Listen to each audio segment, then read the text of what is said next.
নমস্কার, ND news 24 থেকে রয়েছে আমি শঙ্কু সাঁতরা এই মুহূর্তে। তবে সব্যসাচী দত্ত একেবারে বাম আমল থেকে যার দাপট চলতো সল্টলেক, রাজারহাট, নিউ টাউন এইসব এলাকাতে, আর গুন্ডাদের যেরকম ভাষা হয় ঠিক সেই রকম ভাষা সবসময় বলতো সব্যসাচী দত্ত। তবে কয়েকদিন ধরে মধুসূদন বাবু কিন্তু এইবার হালে পানি পেয়েছেন। মানে সব্যসাচীর বিরুদ্ধে অভিযোগ, মানে সাংঘাতিক অভিযোগ আপনার, আর টাকার অঙ্কটা কিন্তু বিশাল। 2018 সালে এই ঘটনা।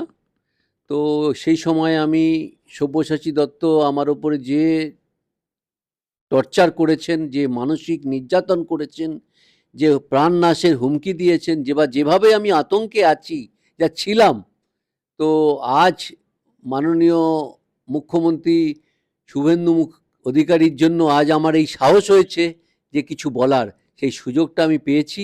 আজ সরকার বদলে যাওয়ার পর আমি পুলিশ প্রশাসনের কাছে গেলাম আমার অভিযোগপত্র নিয়ে, যে আমি 2018-তে এই অভিযোগ করেছিলাম। তো সেই অভিযোগের কোনো কার্যকারিতা এরা করেননি আগের সরকার। তো এখন সরকার সমস্ত জানার পর তারা এফআইআর কমপ্লেন আমার সব নিলেন এবং এবং আমাকে বললেন যে পুরো তদন্ত হবে, সব রকম তদন্ত হবে, আমরা সব ইনভেস্টিগেশন করব। তা সেই মতোভাবে এফআইআর। সব্যসাচী চক্রবর্তী আপনার কাছে কত টাকা চেয়েছিল? সব্যসাচী দত্ত আমার কাছে প্রথম 2,30,000 টাকা দিতে বলেন, যে আমার একটা লোক যাবেন বিদ্যুৎ গাঙ্গুলি বলে, তাকে আমি 2 লক্ষ টাকা, 30,000 টাকা কোনো বহুত কষ্ট করে আমার টাকা, আমার ওয়াইফের চিকিৎসার টাকা, এই টাকা মিলে আমি 2,30,000 টাকা দিলাম। ভাবলাম একটা এরকম ধরনের একটা সেই সময়কার সুপার পাওয়ার মেয়র, যে তাকে 2,30,000 টাকা আছে বলেছেন দিতে, আমি দিলাম। কিন্তু তার পরের দিনই তার ফোন এলো যে আমার 1 কোটি টাকা লাগবে, 1 কোটি টাকা আপনাকে দিতে হবে। তা আমি বললাম 1 কোটি টাকা কোত্থেকে দেবো? বলে আমি সব্যসাচী দত্ত, আমি শেষ কথা। সেই সময় তৎকালীন মুখ্যমন্ত্রী বলল ওনার নাম, উনিও কিছু করতে পারবেন না আমাকে, আপনি টাকাটা দিন, আমার টাকাটা লাগবে, নাহলে কিন্তু আপনার থাকা হবে না, মানে আপনাকে এখানে সুস্থ থাকতে পারবেন না আপনি। মানে সল্টলেকে? সল্টলেকে। এবং সল্টলেকে উনি আমাকে আমার বাড়িতে লোক পাঠানো শুরু করলো। আমার তৎকালীন অফিস ছিল সিএফ অ্যাকশন হয়, সেখানে লোক পাঠানো শুরু করলো। মানে তার লোক মানে কি, সেই বীভৎস সব লোক, মানে দেখা, মানে আমার দেখলে হয়তো মনে হয় যে যে কোনো সময় তো আমায় কিছু করবে, প্রাণে মেরে ফেলবে। তো এই অবস্থায় আমি শঙ্কা নিয়েই ছিলাম, দিন চলছিল। এখনও শুনছি আমি, এই যে এফআইআরটা হলো, এফআইআরটা শোনার পরে শুনছি, চারিদিকে শুনছি যে প্রাণে কিন্তু মেরে ফেলবে সব্যসাচী দত্তর লোকজন, তুমি কিন্তু সাবধানে থেকো। তা আমি, আমার মুখ্যমন্ত্রী আছেন, আমার সরকার এই আছেন, এই জনতার দরবার আছেন, আমি এই দরবারে এই আমার অভিযোগ করেছি।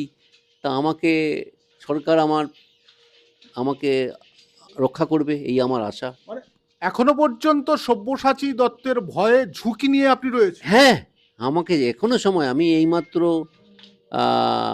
কাজ থেকে এলাম, তো আমাকে বলল সাবধানে থেকো, কিছু বিপদ হতে পারে। মানে কে কে কে? এই নানান রকম লোক আমাকে বলছে যে ভাই এরকম, হ্যাঁ, না না, কেন কারো লোক মানে ভালো, তারা তারা খারাপ কিছু উদ্দেশ্য নিয়ে বলছে না, তারা বলছে যে কিন্তু বিপদ হতে পারে, ওর নাম সব্যসাচী দত্ত, যে কি ডেঞ্জার লোক। আজকে ওর কি ব্যবসা নেই, সঞ্জীবনীতে ডুপ্লেক্স, হোটেল ব্যবসা, ট্রাভেল ব্যবসা, বিদেশি গাড়ি। একটা এমএলএর এত কিছু, একটা মেয়রের এত কিছু হয় কি করে, এত কিছু হয় কি করে? তার মানে এরকম তোলাবাজ না থাকলে হতে পারে বলুন? আচ্ছা, আমার একটা জিনিস খুব জানবার ইচ্ছে, যে ও আপনাকে হঠাৎ করে টার্গেট করলো কেন, আর কেনই বা আপনার কাছে 2,40,000 টাকা চাইলো? 2,40,000 না, 2,30,000। 2,30,000? তা আমাকে কেন টার্গেট করলো এ তো আমি বুঝতে পারছি না। আমার মানে যেখানে আমার অফিস ছিল, তৎকালীন অফিস সিএফ অ্যাকশন, তার মিনিট দুয়েক বাদে ওনার ওয়ার্ড অফিস ছিল। অনেক তার লোক থাকে, সাঙ্গপাঙ্গ থাকে, হয়তো কোনো কারণে আমার নামটা গেছে তালিকায়, যে তোলার জন্য, যে মানে এরা একটা টাকা নেওয়ার জন্য একটা তালিকা তৈরি করতো? একটা গ্যাং।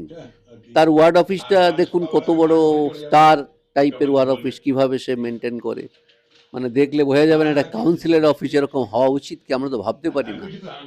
কি তার রুম, তার মানে সাজসজ্জা, এত কিছু, সে টাইলস, সে বিভৎস, মানে সুন্দর, মানে এই সৌন্দর্য মেহনত করা সৌন্দর্য নয়, তার ওয়ার্ড অফিস মানে একদম 5 স্টার। লেগে কাজ করতে গেলে, বাড়ির কাজ করতে গেলে, কোনো প্রমোটার কাজ করতে গেলে, বাড়ি কিনতে গেলে টাকা দিতে হবে, বাড়ি বেচতে গেলে টাকা দিতে হবে, বাড়ি ভাঙতে গেলে টাকা দিতে হবে, সবেতে টাকা দিতে হবে। টাকা না দিলে বাড়ি কেনা বেচা কেউ কিছু করতে পারবে না। এটাও শুনেছি বাড়ির সানসেট চেঞ্জ করতে গিয়ে নাকি টাকা লাগতো। হ্যাঁ, সানসেট চেঞ্জ করতে গেলেও টাকা লাগতো, কিছু হাত দিলেও গ্যারেজে কাজ করতে গেলেও টাকা লাগতো, এবং এমনকি পার্কিংয়ে উনি টাকা নিত, উনি দোকানদারদের কাছ থেকে তোলা তুলতো, দোকান বসিয়ে, অবৈধ দোকান, বৈধ না, সব্যসাচী, সব্যসাচী দত্ত। মানে সব্যসাচী মানে তো যার দুটো হাত সমানে চলে। যার দুটো হাত সমানে চলে, তার মুখের ভাষা মানে অশ্লীল ভাষা, সে প্লাস সিন্ডিকেট রাজ তো তার চলতোই পুরো, মানে অশ্লীল ভাষা মানে একটা মুখ বহু ভাষা। বহু ভাষা। তা এই সব্যসাচী দত্ত সে বলেছিল যে একদিকে মমতা বন্দ্যোপাধ্যায় যখন বলেছিল যে এই সিন্ডিকেট চললে তৃণমূল করা যাবে না, আর সব্যসাচী দত্ত বলেছিল যে সিন্ডিকেট শুরু হয়েছে, ওটা চলবে, নালে যাবে কোথায়, তাই না? একদম ঠিক কথা, সিন্ডিকেট চলবে, বাড়ি কেউ করতে গেলে এই সিন্ডিকেটের মাধ্যমেই মাল নিতে হবে, মালের দাম সীমাহীন, সীমা ছাড়া, তা লোকে কষ্ট পাচ্ছে, আজকে ভালো আজকে আজকে কষ্ট পাচ্ছিল, আজকে ভালো আছে, আজ কোনো সিন্ডিকেট নেই, যার ইচ্ছে যেখান থেকে মাল কিনছে, এই তো চায় সাধারণ মানুষ।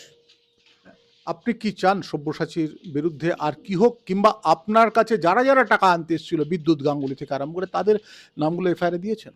তাদের নাম দিয়েছি, এবং আমি আরও চাইছি যে সব্যসাচী দত্ত যেভাবে আজ আমি কমপ্লেন করতে এগিয়ে এসেছি, এবং আমি চাইছি যারা সব্যসাচীর বিরুদ্ধে আছে তারা এসে কমপ্লেন করুন, যাতে ওই সব্যসাচী দত্ত, প্রকৃত সব্যসাচী দত্ত কি, ঘটনাটা উদ্ঘাটন হোক।